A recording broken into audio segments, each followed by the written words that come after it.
खुदावंद, हम दिल से शुक्रगुजार हैं कि आपने हमें जगाया है।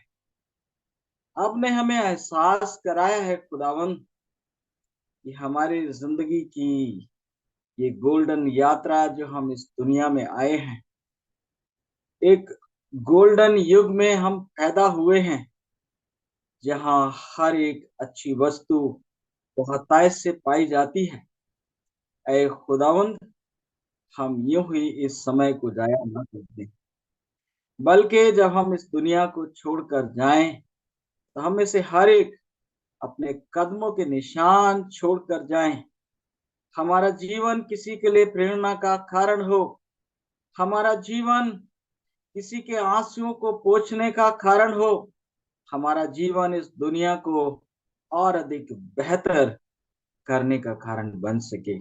आज की शाम की सभा को, नेटवर्क को, सारे लीडर्स को जिन्होंने ज्वाइन किया है, प्रभु अपने हाथों में लें और अपनी महिमा के लिए इस्तेमाल करें। अपने नाचीज सेवक को प्रभु आपके राज्य के लिए, आपकी सेवा के लिए इस्तेमाल करें। धन्यवाद हमारी विनती सुनने के लिए। आपके बेटे हमारे उद्धार करता मसीह यीशु के नाम से मांगते हैं, आमीन आमीन। आज मैं क्या बोलने वाला हूं, ये कल शाम ही तय हो गया था जब हम लोग प्रतिक्रिया दे रहे थे संदेश के बाद। और भाई ने जो विषय विषय चुना था वो बहुत अच्छा था, और हम कई बार थोड़ा सा कंफ्यूज हो जाते हैं। विषय ये था कि एक बहुत बड़ा धनवान खुदावंद के पास आया और कहने लगा, है खुदावंद, आसमानी धन पाने के लिए मैं क्या करूं? इस दुनिया में मेरे पास सब कुछ है, आसमानी खुशी पाने के लिए मैं क्या करूं? अनंत जीवन पाने के लिए मैं क्या करूं? मन की शांति पाने के लिए मैं क्या करूं? ये क्या करूं कि जो कमी मुझ में है वो पूरी हो जाए? खुदावंद ने कहा, बहुत आसान है, तूने दो दो ईश्वर बना रखे हैं। ये जो धन दौलत है ना, वो तेरा ईश्वर बन गया है। अब तू अगर इसको त्याग दे, तूने धन दौलत क्यों बटोरा था? मैंने तुझे धन दौलत क्यों दिया? आप कल्पना करिए, खुदा ने उसको धन दौलत दिया तो क्यों दिया? अकेले बटोर के रख ले। वो धनवान की कहानी याद है ना? एक धनवान की ढेर सारी संपत्ति हुई, अरे ढेर सारी फसल, क्या कह रहा हूं, अरे मेरी तो बखारियां छोटी छोटी है, मेरा तो गोदाम ही छोटे छोटे हैं। अब मैं गोदाम बड़े बनाऊंगा और मैं फिर क्या करूंगा, ढेर सारा मेरे पास अनाज होगा, राशन होगा, और फिर क्या कहूंगा, अरे मेरी जान, खा पी और ऐश कर, क्योंकि तेरे पास बहुत है। और खुदावन ने कहा, अरे मूर्ख, आज ही रात तेरा प्राण तुझसे ले लिया जाएगा। ये दोनों कहानी बड़ी सिमिलर हैं, और दोनों कहानी में ये है कि ये दोनों धनवान अपने लिए जी रहे थे। मेरे साथ बोलिए, ये दोनों धनवान अपने लिए जी रहे थे। और ऐसे धनवानों के बारे में बाइबल कहती है कि स्वर्ग में प्रवेश नहीं करेंगे। कितने लोग के समझ में आ गई ये बात?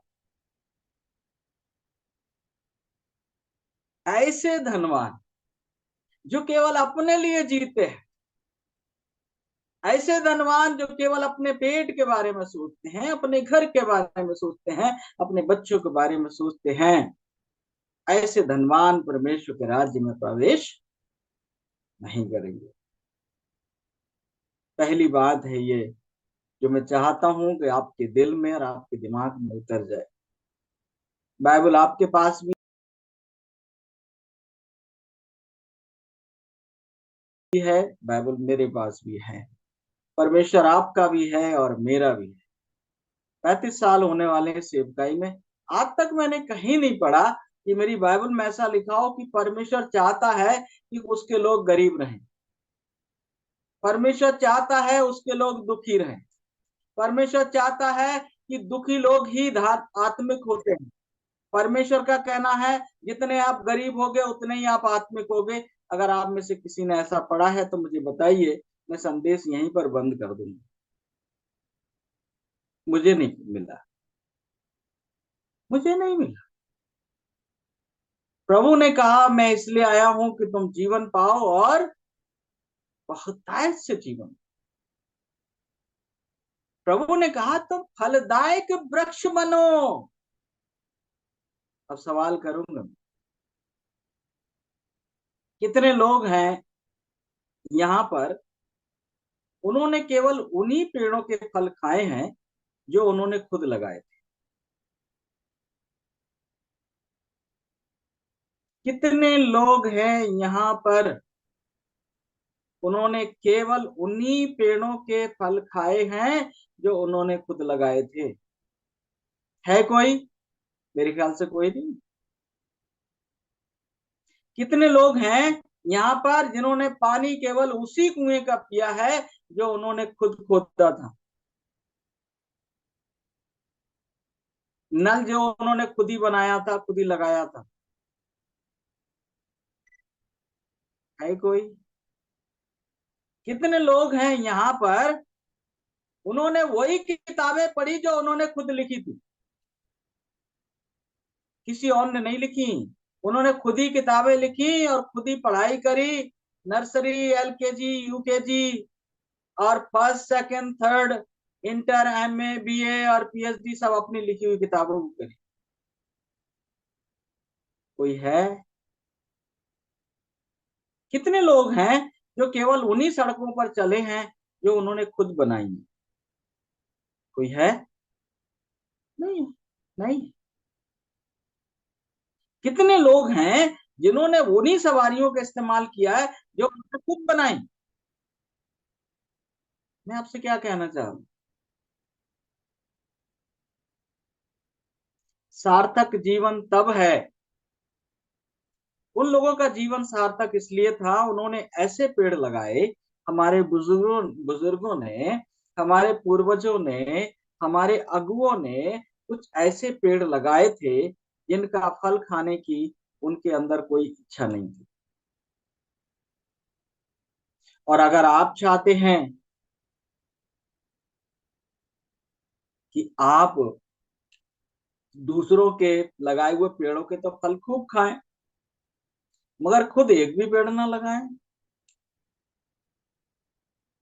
दूसरों की लिखी हुई किताबें तो खूब पढ़ें, खुद एक भी किताब ना लिखें, दूसरों की बनाई हुई सड़कों पर खूब चलें, लेकिन खुद एक नाली भी ना बनाएं,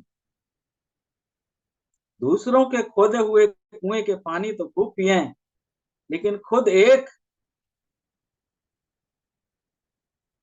छोटा सा तालाब भी ना बनाएं, एक पेड़ भी ना लगाएं।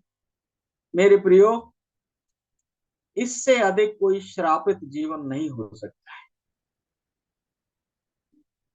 इससे ज्यादा कोई बेकार जीवन नहीं हो सकता है। अपने लिए जिए तो क्या जिए, अपने लिए जिए तो क्या जिए। चार तरह के लोग होते हैं, मैं आपके साथ साझा करूंगा, मगर उससे पहले मैं एक बाइबल की आयत पढ़ना चाहता हूं। अगर आप पास बाइबल है तो मेरे साथ आप खुल सकते हैं। और ये जो आयत है जो मैं आपके साथ साझा करना चाह रहा हूं वो है दूसरा कुरिन्थियों 9 अध्याय और उसका 8वां वचन में पढ़ रहा हूं। दूसरा कुरिन्थियों 9 का 8। परमेश्वर सब प्रकार का अनुग्रह तुम्हें बहुतायत से, अंडरलाइन करो, बहुतायत से, सब और बहुतायत से दे सकता है, जिससे हर बात, कितनी बातें, हर बात में और हर समय, कब, हर समय और सब कुछ, कितना, सब कुछ जो तुम्हें आवश्यक हो तुम्हारे पास हो। वचन क्या कह रहा है? परमेश्वर अपना अनुग्रह हमें बहुतायत से दे सकता है ताकि हमारे पास वो सब हो जिसकी हमको जरूरत है। बात इतनी नहीं है, और हर एक भले काम के लिए तुम्हारे पास बहुत को बहुत हो। फिर क्या कह रहा? पहले तुम्हारी जरूरतें पूरी हो जाएं, उसके बाद जो भले काम हो रहे हैं समाज में उसके लिए भी तुम्हारे पास क्या हो, बहुतायत से हो। वचन बहुत साधारण तरीके से ये कह रहा है कि परमेश्वर के लोगों की केवल जरूरतें पूरी नहीं होनी चाहिए, उनके पास ऐसी क्षमता होनी चाहिए, ऐसा साधन होना चाहिए कि वो समाज का निर्माण भी कर सकें।